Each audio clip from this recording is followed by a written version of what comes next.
Picture this. You're a small business owner in 1964, and you need a work truck. The Ford F-100 sits there on the dealer lot, big, powerful, thirsty. Then you spot something odd in the corner. It's shaped like a box on wheels.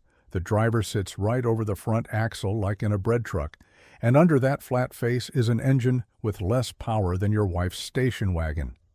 The salesman tells you this weird little box can haul 2,000 pounds. More than that big F-100.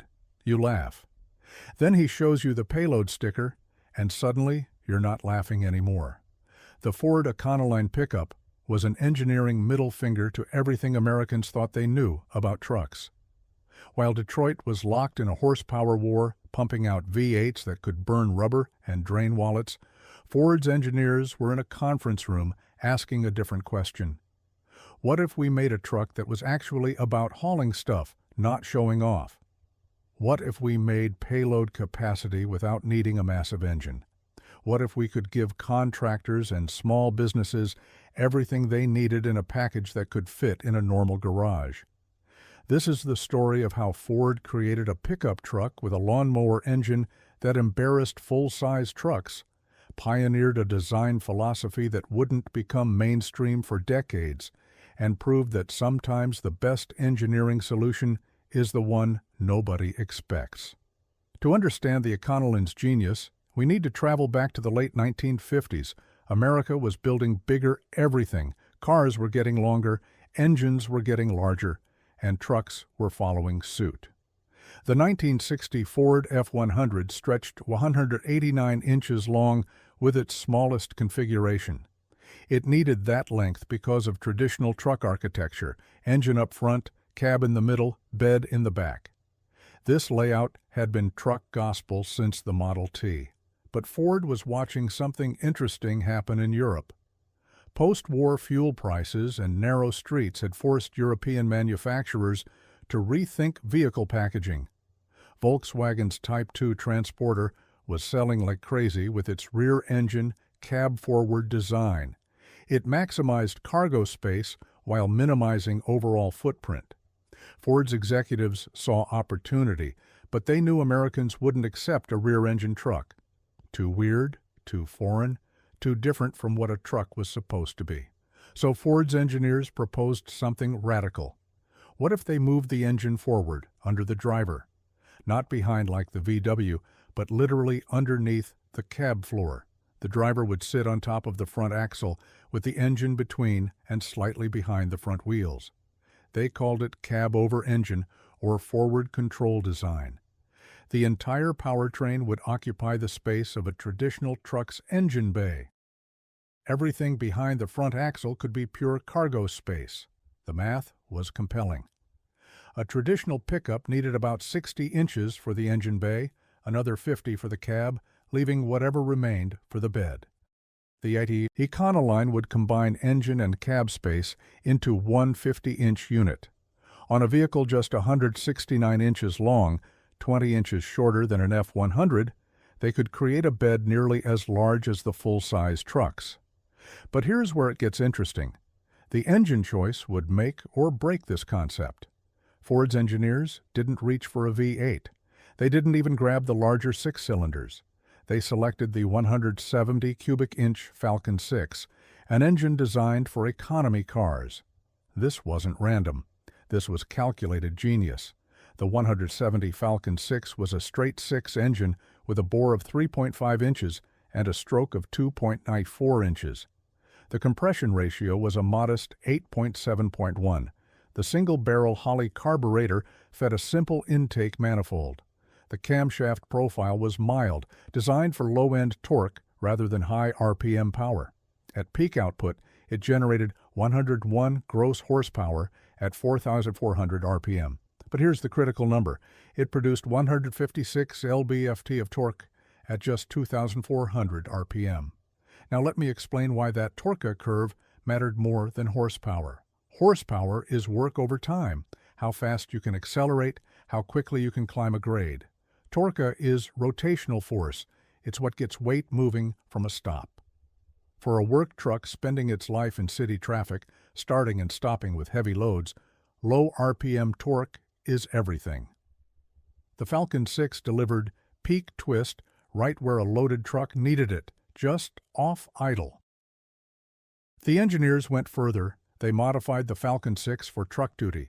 The oil pan was deepened to prevent starvation during steep grades. The cooling system was enlarged with a heavy-duty radiator and bigger fan. The exhaust manifold was redesigned for better heat dissipation. The flywheel was heavier to smooth out power pulses under load. These weren't sexy modifications. They wouldn't sell trucks in advertisements.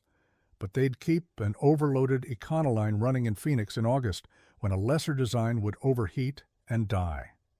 The transmission choices reinforced the working truck philosophy. Standard was a 3-speed manual with a column shifter. The gear ratios were spaced for load carrying, not speed. First gear was a 3.16/1 granny gear that could get 2,000 pounds moving from a dead stop. The optional automatic was Ford's cast-iron Cruise-O-Matic, a 3-speed unit built like a bank vault.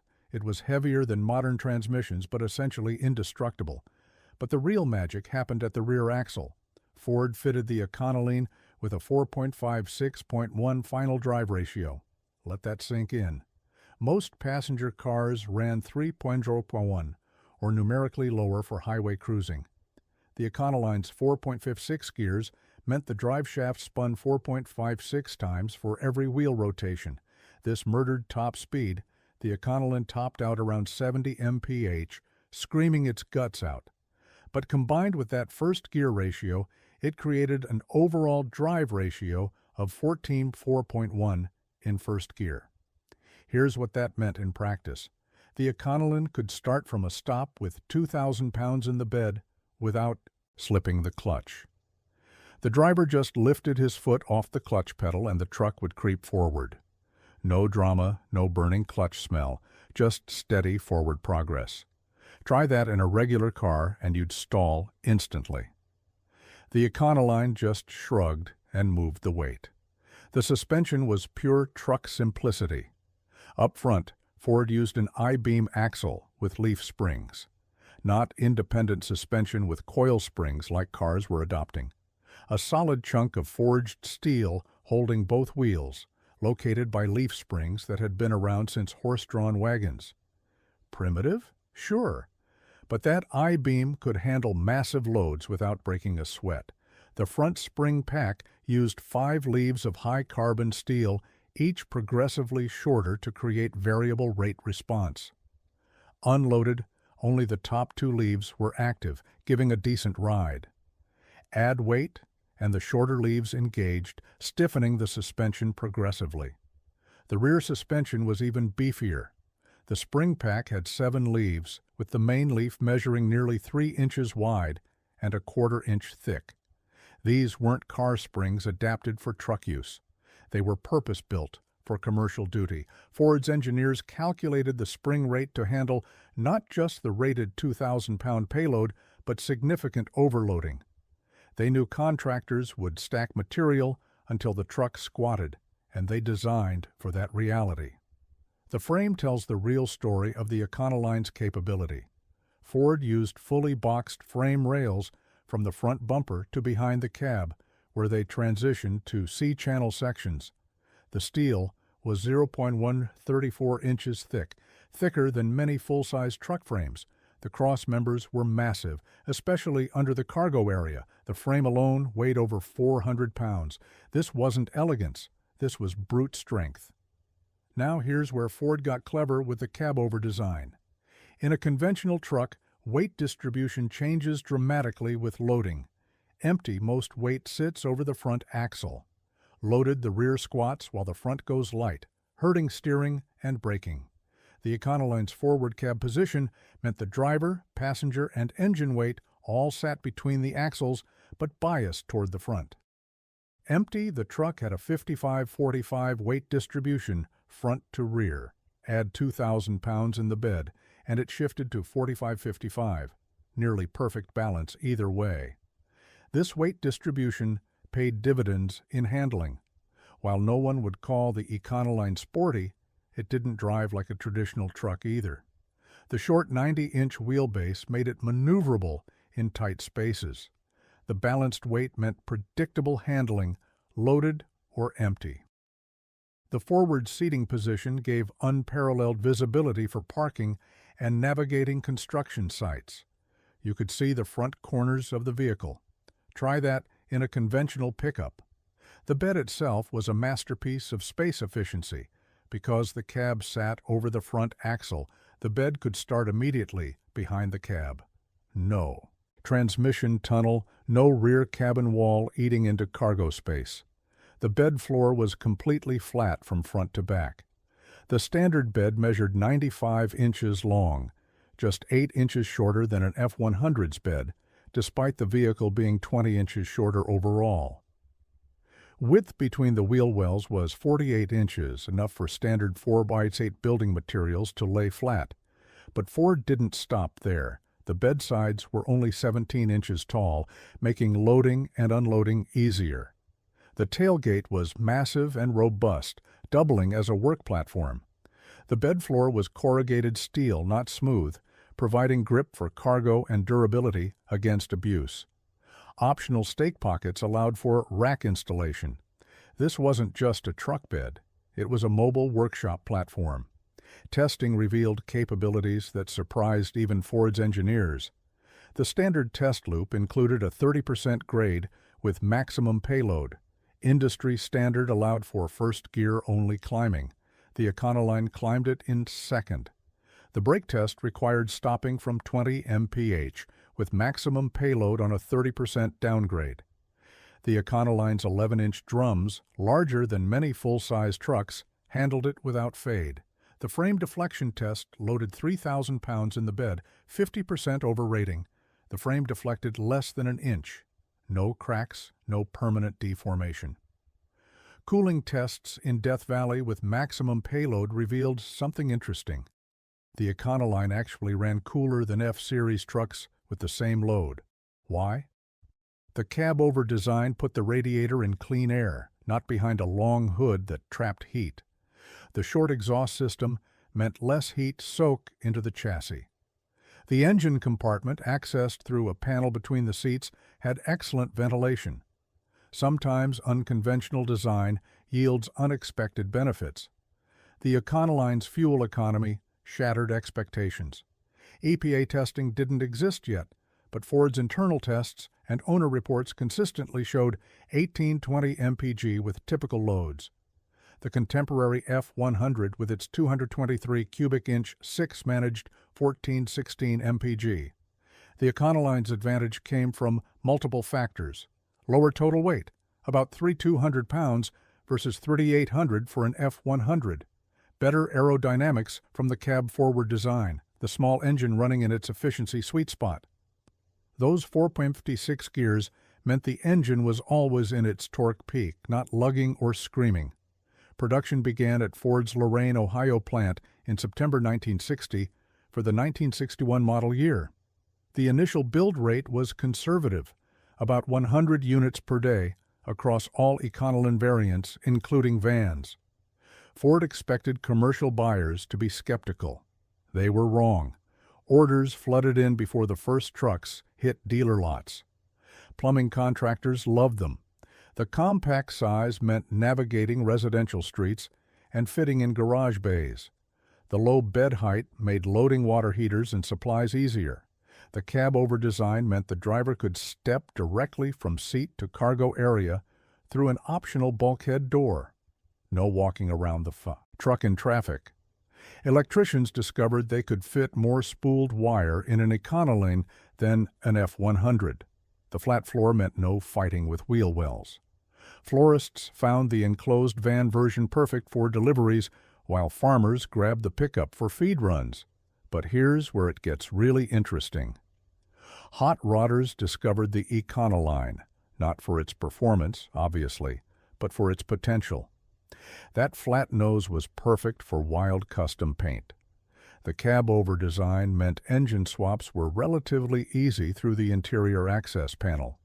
Drop in a 289 V8, and suddenly you had a sleeper that would shock muscle cars at stoplights. The short wheelbase made it surprisingly quick in straight lines once you added power.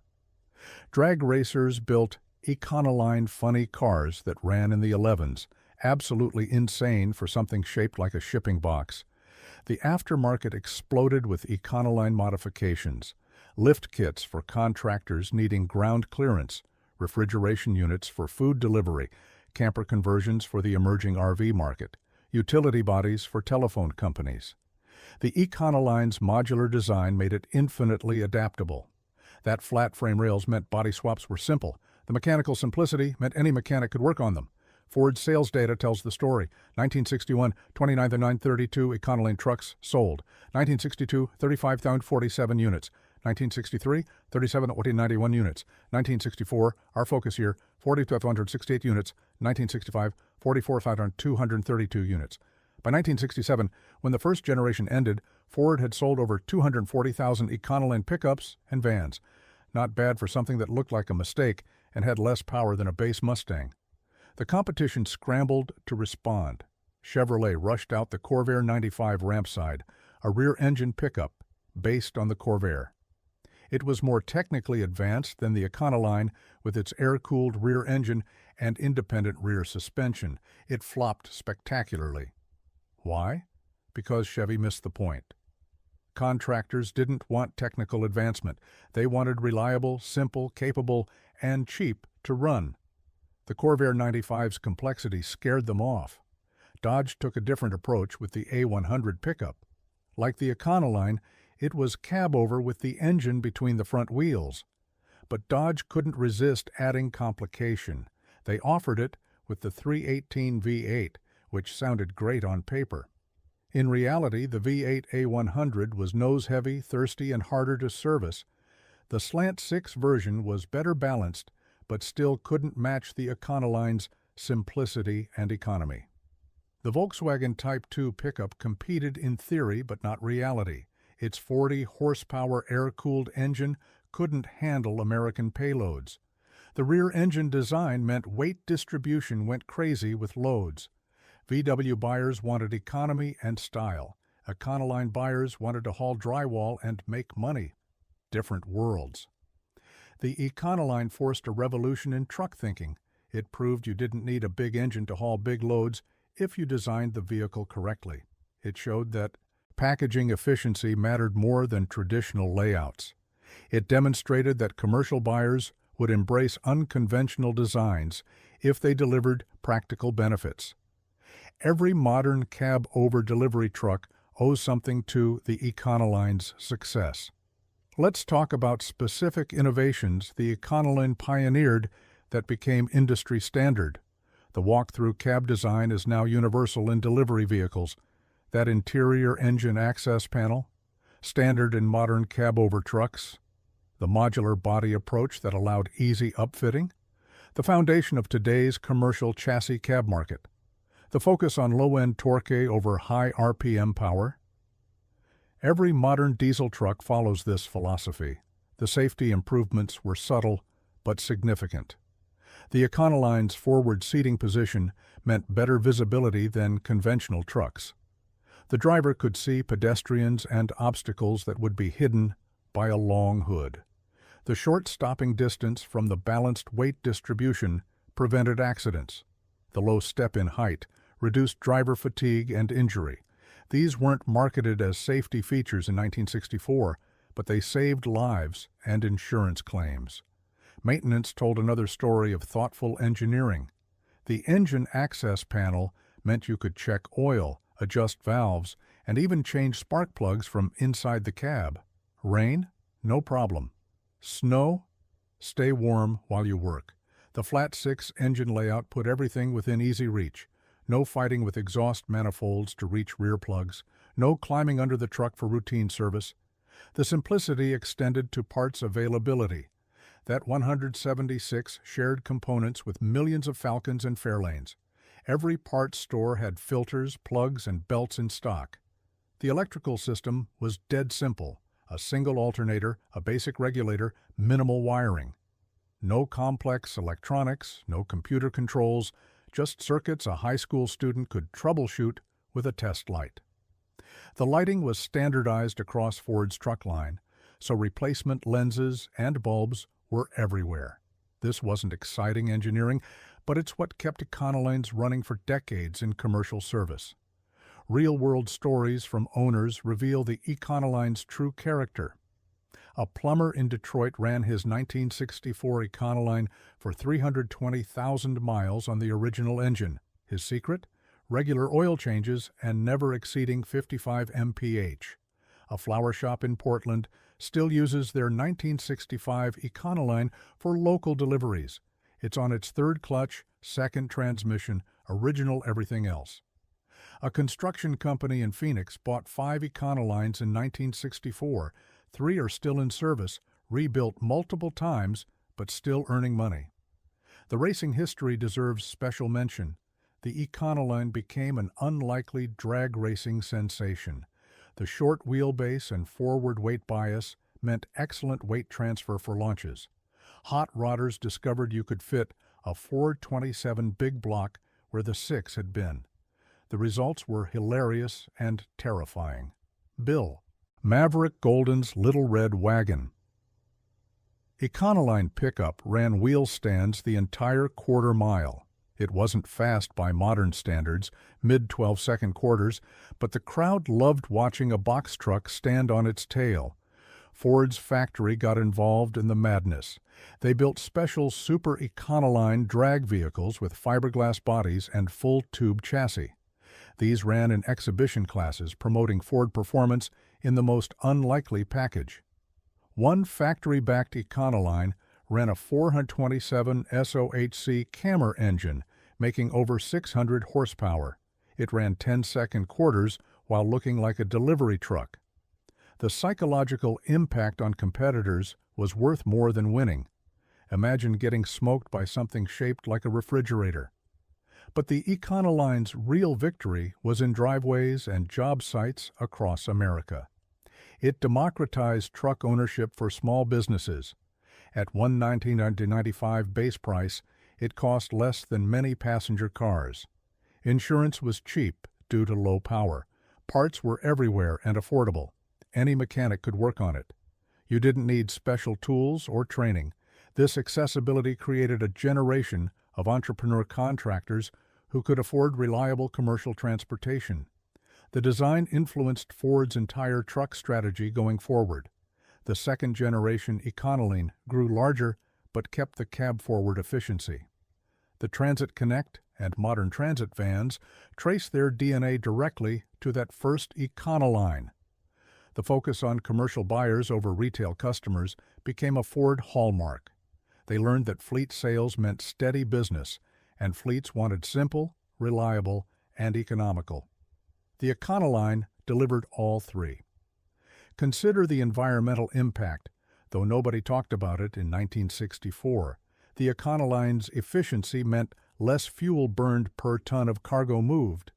Its longevity meant fewer trucks manufactured and scrapped. Its simplicity meant less complex manufacturing and easier recycling.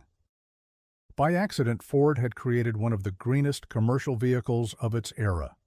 A modern environmental impact study showed that keeping a 1964 Econoline running has less total environmental cost than building and operating a new truck for 5 years. Sometimes old-school simplicity beats modern complexity. The cultural impact went beyond transportation. The Econoline became a symbol of American small business. It appeared in movies as the trusty work truck. TV shows featured them as the vehicle of honest contractors. The van version became synonymous with kidnapping in the 1970s, unfortunate but indicative of its ubiquity. Custom van culture of the 1970s started with Econolines. Those wild airbrush murals, shag carpet interiors, and bubble windows, all traced back to the simple box Ford designed for plumbers. Parts availability remains excellent even today. Ford's massive production numbers mean salvage yards are full of donors. The mechanical simplicity means modern upgrades are straightforward. Electronic ignition, modern carburetor, radial tires, and disc brake conversions are all bolt-on upgrades. You can build a reliable daily driver from a rusty field find. Try that with a modern truck. The collector market has finally discovered Econoline pickups. Clean examples now fetch $15,000 to $25,000. Restored show trucks can break $30,000. Not bad for something that cost $119.95 new. But the best Econolines aren't trailer queens. They're still working. There's something honest about a truck that was built to work still doing its job 60 years later. The engineering lessons from the Econoline ripple through modern truck design. The focus on torque over horsepower influenced diesel development. The packaging efficiency drove cab-forward designs worldwide. The modular construction enabled the modern upfit industry. The proof that buyers would accept unconventional designs if they delivered value changed product planning forever. Every Amazon delivery van owes something to that first Econoline. Modern engineers study the Econoline as an example of constraint-based design. Given strict size, cost, and capability requirements, Ford's engineers created something revolutionary by questioning assumptions. Why does the engine need to be in front? Why does a truck need massive power? Why can't a commercial vehicle be economical? These questions seem obvious now because the Econoline proved the answers. The Econoline pickup ended production in 1967, replaced by the larger second-generation design. But those first-generation trucks refused to die. The survival rate is extraordinary. Estimates suggest over 10% of Econoline pickups built still exist in some form. For a commercial vehicle worked hard and put away wet, that's remarkable.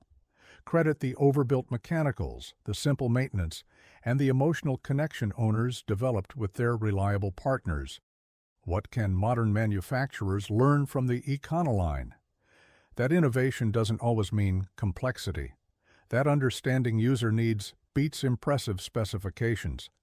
That reliability and economy create loyalty more than features and flash.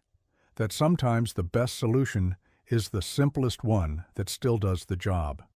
In an era of $80,000 pickup trucks with massage seats and 35-inch infotainment screens, there's wisdom in remembering when $195 bought a truck that could work harder than vehicles costing 5 times as much.